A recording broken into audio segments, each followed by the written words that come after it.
Isaiah 4, 1-6. 7 women shall take hold of one man in that day, saying, we will eat our own bread, and wear our own clothing.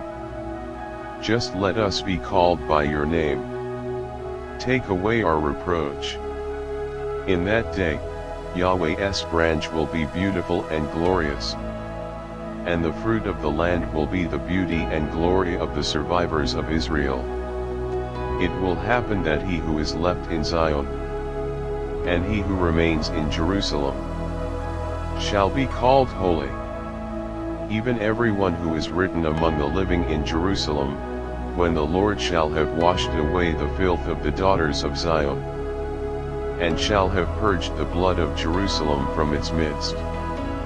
By the spirit of justice, and by the spirit of burning, Yahweh will create over the whole habitation of Mount Zion, and over her assemblies, a cloud and smoke by day, and the shining of a flaming fire by night. For over all the glory will be a canopy.